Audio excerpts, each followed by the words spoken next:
Welcome to our channel positive stuff. Swaminarayan હરે વચનામૃત ગઢડા પ્રથમ પ્રકરણનું બીજું. ઉત્તમ, મધ્યમ, કનિષ્ઠ ત્રણ પ્રકારના વૈરાગ્યના લક્ષણનું.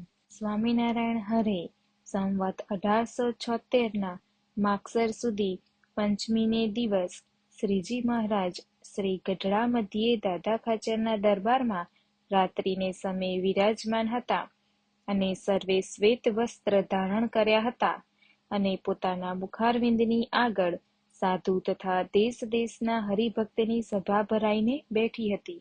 પછી માયારામ ભટ્ટે શ્રીજી મહારાજ પ્રત્યે પ્રશ્ન પૂછ્યો છે, હે મહારાજ, ઉત્તમ, મધ્યમ અને કનિષ્ઠ એ ત્રણ પ્રકારનો જે વૈરાગ્ય તેના શા લક્ષણ છે તે કહો.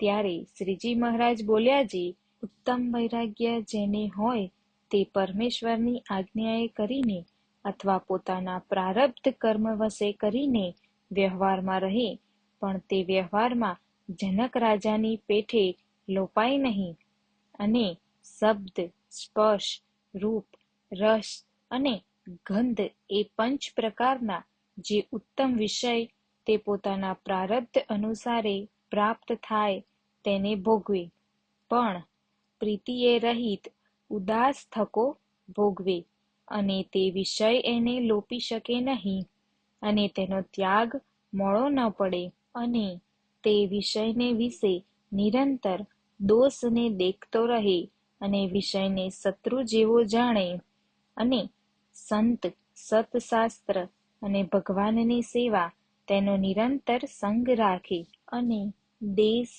કાળ, સંગ આદિક જો કઠણ આવી પડે તો પણ એની જે એવી સમજણ તે મોડી પડે નહીં, તેને ઉત્તમ વૈરાગ્યવાળો કહીએ.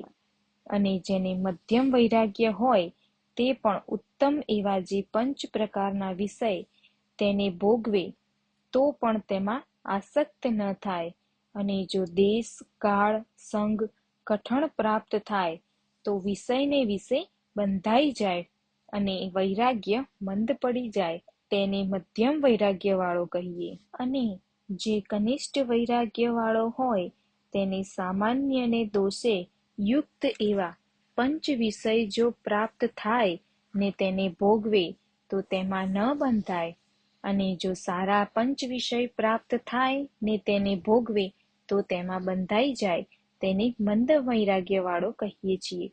ઇતિ વચનામૃતમ. ગઢડા પ્રથમ પ્રકરણનું બીજું વચનામૃત પૂરું થયું. મારી આ કથા સાંભળવા બદલ તમારો ખૂબ ખૂબ આભાર અને આવી અનેક ધાર્મિક કથાઓ સાંભળવા માટે મારી યુટ્યુબ ચેનલ પોઝિટિવ સ્ટફને સબસ્ક્રાઇબ કરવા વિનંતી અને બીજાને શેર કરવા વિનંતી.